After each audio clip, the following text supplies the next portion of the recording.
Hello all. In this class, actually, this particular topic is not there in your syllabus. Your syllabus, that particular module, in fact, ends with the French Revolution, and it straight away speaks about the unification of Italy and the unification of Germany. While you have to know that they have not mentioned clearly about the developments in between. But I personally believe that without knowing what Napoleon did to Europe and also what the settlement of Vienna did, or the conquest of Vienna did in 1815, without knowing these two things, it's very difficult for you to understand how Italy was born or how Germany was born in the 1870s. So my purpose here is to in fact connect you with the French Revolution, to the development of nation states in 1870s, to the unification of Italy and Germany in 1870s. ഒന്നുകൂടെ പറഞ്ഞുതരാം. അതായത് നമ്മൾ French റവല്യൂഷനെ പറ്റി പറഞ്ഞ് നിർത്തുകയാണ്. എന്നിട്ട് നേരിട്ട് പറയുന്നത് unification of Italy, unification of ജർമ്മനിയിലെ ഫ്രഞ്ച് റവല്യൂഷൻ എന്നാണ് കഴിയുന്നത് നമുക്കറിയാം 1799. അത് കഴിഞ്ഞിട്ട് പിന്നെ നേരിട്ടൊരു ചാട്ടമാണ് 1870s. അതിന് നടുക്ക് നടന്ന കാര്യങ്ങൾ അധികം പറയുന്നില്ല. പക്ഷെ അത് പറഞ്ഞിട്ടില്ലെങ്കിൽ പിന്നെ നമ്മൾ യൂണിഫിക്കേഷൻ ഓഫ് ഇറ്റലിയും ജർമ്മനിയും പഠിക്കുമ്പോൾ നിങ്ങൾക്ക് ഒരുപാട് സംഭവങ്ങൾ കോൺഗ്രസ് ഓഫ് വിയന്ന ആയിട്ട് ബന്ധപ്പെട്ട് കിടക്കുന്നുണ്ട്. 1815 എന്ത് സംഭവിച്ചു, അതാണ് നമ്മൾ അതിൽ പറയാൻ പോകുന്നത്. അപ്പൊ ഇത് മനസ്സിലാക്കിയാൽ മാത്രമേ നിങ്ങൾക്ക് അത് മനസ്സിലാവുള്ളൂ. അതുകൊണ്ട് ഇന്നത്തെ ക്ലാസ് എന്ന് പറയുന്നത് like A bridge in between the French Revolution and the development in Europe in 1870s, that is, which resulted in the growth of very powerful states like Germany and Italy. Okay. അപ്പം നെപ്പോളിയനെ പറ്റി പറഞ്ഞു തുടങ്ങാം. Napoleon എന്താ ചെയ്തത് എന്നുള്ളത് നമുക്ക് ചെറിയൊരു idea നിങ്ങൾക്ക് ഇപ്പം ഉണ്ടാവും. പക്ഷെ നെപ്പോളിയൻ എന്ന ആളെ പറ്റി നമുക്കൊന്ന് പറയാം. Period 1769-1821, born in Corsica, part of the kingdom of France in those days. He rose into prominence as the military leader ആയിട്ടാണ് വളർന്നു വരുന്നത്. അങ്ങനെ നമുക്കറിയാം. പിന്നെ ഡിറക്ടറിയിൽ ഒക്കെ അദ്ദേഹത്തിന് പ്രധാനമായി പങ്കുണ്ടായിരുന്നു. അത് അവസാനം അദ്ദേഹം എല്ലാവരെയും മാറ്റി നിർത്തിയിട്ട് ഹി ബിക്കെയിം വെരി പവർഫുൾ. പിന്നെ ഫസ്റ്റ് കോൺസിലായി, അത് നമ്മൾ പറഞ്ഞു. പിന്നെ 1804 he became the emperor of France. പിന്നെ അങ്ങോട്ട് 1804 to 1813 this man dominated the politics of Europe.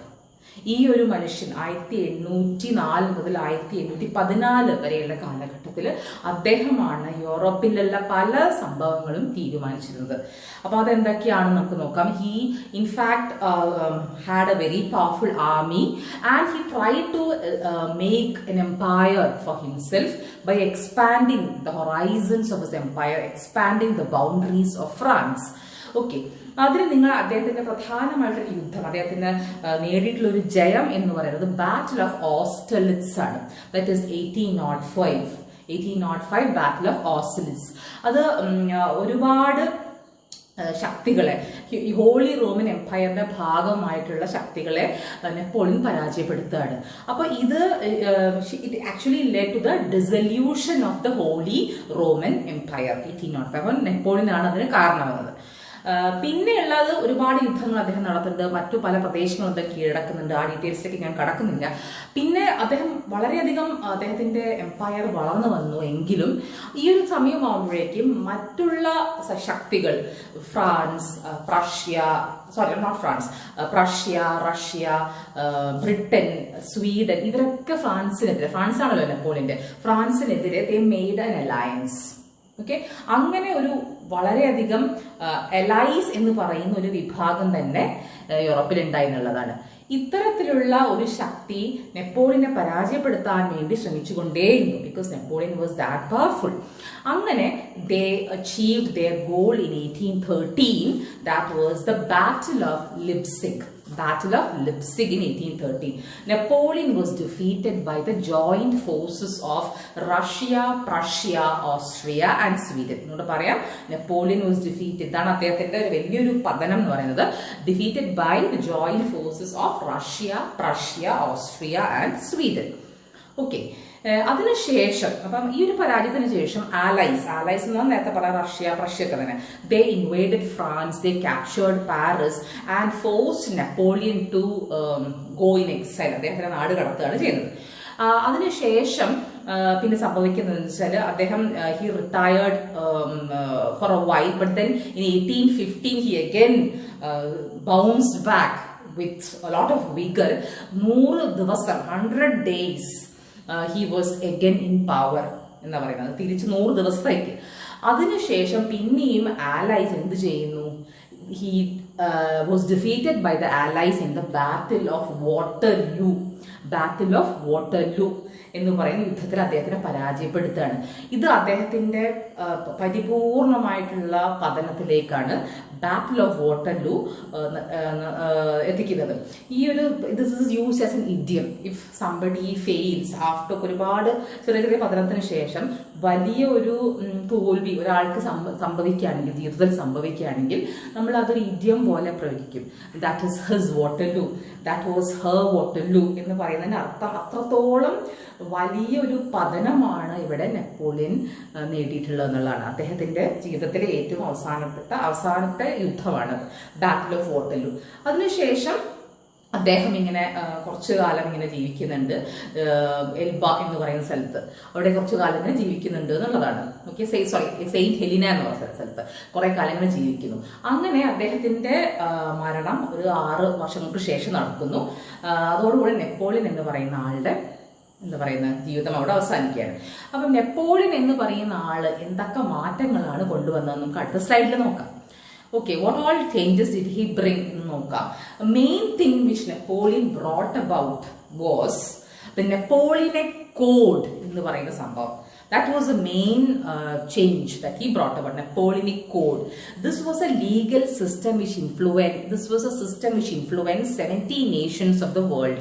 അദ്ദേഹം കൊണ്ടുവരുന്ന ഒരുപാട് ആശയങ്ങൾ എന്ന് പറയും, modern secular education, religious toleration, equality before law, property rights, അങ്ങനെ ഒരുപാട് സംഭവങ്ങൾ വരുന്നൊരു ഒത്തുചേർന്നിട്ടുള്ള ഒരു കോഡാണ് കോഡ് നെപ്പോളിയൻ. അദ്ദേഹം വേറെയും പല കാര്യങ്ങൾ ചെയ്യുന്നുണ്ട്. He introduce efficient local administration, he encourage science and arts, he was a major force behind the abolition of feudalism. So you can see that a great lot of laws, നിയമങ്ങൾ, അത് ഇങ്ങനെ നിയമങ്ങൾ എല്ലാം കൂടെ ഒരു കോഡ് നെപ്പോളിയൻ എന്ന പേരിൽ അറിയപ്പെട്ടു. നിയമങ്ങളെല്ലാം കൂടെ കോഡിഫൈഡ് ആയി എന്നുള്ളതാണ്. So codification of a lot of laws. In fact you can say since the fall of the Roman Empire. അതിനുശേഷം വെസ്റ്റേൺ റോമൻ എംപയറിന്റെ പതനത്തിന് ശേഷം ഇത്തരത്തിലുള്ള ഒരു കോഡിഫിക്കേഷൻ നടത്തുന്ന നെപ്പോളിയൻ. അപ്പൊ അദ്ദേഹം ഭരിച്ചിരുന്നത് വലിയൊരു പ്രദേശമായിരുന്നു. അദ്ദേഹം ആ പ്രദേശത്തൊക്കെ ഈ കോഡ് നെപ്പോളിയൻ അപ്ലൈ ചെയ്തു. He introduce uniformity to those places that he ruled. So you could see how Napoleon in fact had created a lot of changes in the administrative setup. Currency ആയാലും പല മാറ്റം, financial system. So he introduced a lot of changes, and that is mainly through code Napoleon. Okay, അപ്പൊ ഇത്തരത്തിലുള്ള ഒരു മാറ്റമാണ് Napoleon കൊണ്ടുവരുന്നത്. ഇനി എന്താ സംഭവിച്ചെന്ന് ചോദിച്ചാല്, നെപ്പോളിയൻ എന്ന് പറയുന്ന ആളുടെ ഒരു പ്രഭാവം 1815 അവസാനിക്കുകയാണ്, after the battle of Waterloo. പിന്നെ എന്ത് സംഭവിച്ചു എന്ന് ചോദിച്ചാല്, നെപ്പോളിയൻ കൊണ്ടുവന്നിരുന്ന മാറ്റങ്ങളെയൊക്കെ ഇല്ലാതാക്കണം. അതിന് പിറകിൽ കുറെ ശക്തികൾ ഉണ്ടായിരുന്നു. അത്തരത്തിലുള്ള ഒരാളായിരുന്നു മെറ്റേർണിച്ച് എന്ന് പറയുന്ന ഒരു ഓസ്ട്രിയയിലുള്ള ഒരു സ്പോക്സ് പേഴ്സൺ. ഓക്കെ, അദ്ദേഹത്തിന്റെ പേര് മെറ്റേർണിച്ച് എന്നാണ്. അദ്ദേഹത്തിന്റെ നേതൃത്വത്തിൽ you could see how a particular meeting was convened, and that was known as the Congress of Vienna. That was known as the Congress of Vienna. The Congress of Vienna in the year 1815. അതിനകത്ത് ഇതിന്റെ പ്രാധാന്യം എന്താ വെച്ചാൽ, it was on a continental scale where a lot of representatives from different nations came together with the intention to redraw the map of Europe. അതിന്റെ അർത്ഥം എന്താണ്? French റെവല്യൂഷന് മുമ്പേയുള്ള കാലഘട്ടത്തിലേക്ക് തിരിച്ചു പോകണം.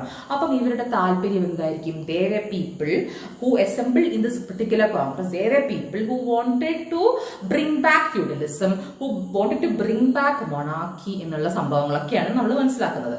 അപ്പം ഇത്തരത്തിലുള്ള ഒരു വിഭാഗം, ഒരു എന്താ പറയാ, പിന്തിരിപ്പൻ ആശയങ്ങൾ പ്രകടിപ്പിച്ച ആൾക്കാരാണെങ്കിൽ അവരെല്ലാവരും ഏത് വിഭാഗത്തിൽപ്പെട്ട ആൾക്കാരായിരിക്കും? They were mainly kings and nobles. They did not like the ideas of enlightenment. They were not ready to accept the notions of nationalism and liberalism, which could very well be seen in the French Revolution. So you could see that a lot of changes which Napoleon, the French Revolution had brought about, such changes were, nullified by this Congress of Vienna, year 1815. ഇത് വളരെ പ്രധാനപ്പെട്ട ഒരു document ആണ്, ഒരു meeting ആണ്. കാരണം ഇതിനെ ആസ്പദമാക്കിയിട്ടാണ് പിന്നെ ഒരുപാട് മാറ്റങ്ങൾ യൂറോപ്പിൽ നടക്കുന്നത് എന്നുള്ളതാണ്. ഓക്കെ, ഇത് നടന്ന വർഷം 1814-15.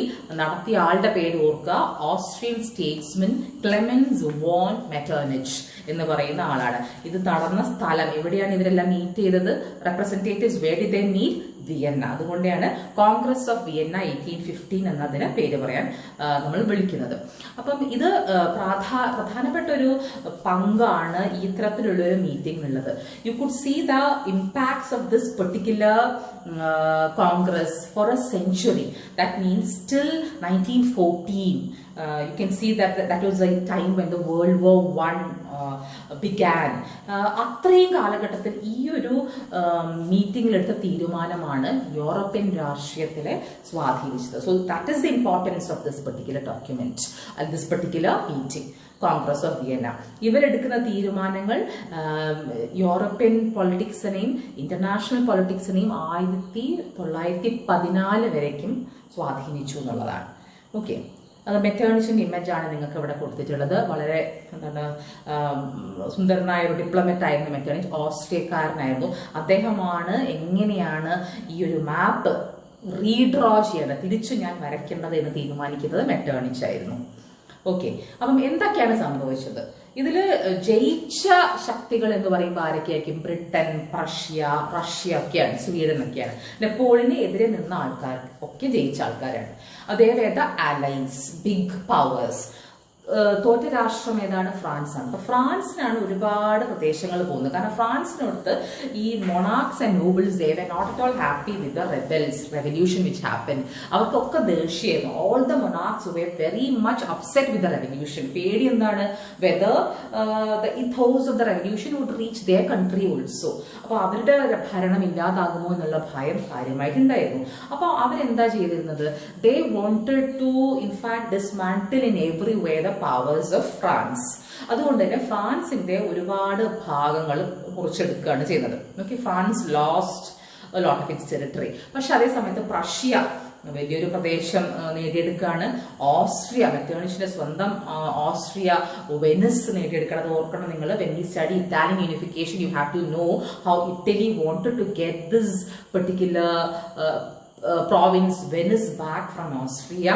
അങ്ങനെ നമ്മൾ ഓർക്കണം. കാരണം എങ്ങനെയാണ് ഇറ്റാലിയൻ യൂണിഫിക്കേഷന് പിറകിൽ ഈ ഒരു കോൺഗ്രസ് ഓഫ് വിയന്ന ഉണ്ടായിരുന്നത് എന്നുള്ളത് നിങ്ങൾ ഓർക്കണം. പിന്നെ Russia gain parts of Poland. അങ്ങനെ നമ്മൾ കാണാൻ പറ്റുന്നത് എല്ലാ big powers, all those powers which formed that unit against Napoleon, they all gained a lot after the Congress of Vienna. Okay, അടുത്തത് നോക്കാം. ഇനി നമ്മൾ എന്താ സംഭവിക്കുന്നത്? നമ്മൾ അടുത്തൊരു പറയുന്നത് വെച്ചാൽ what did these leaders do actually.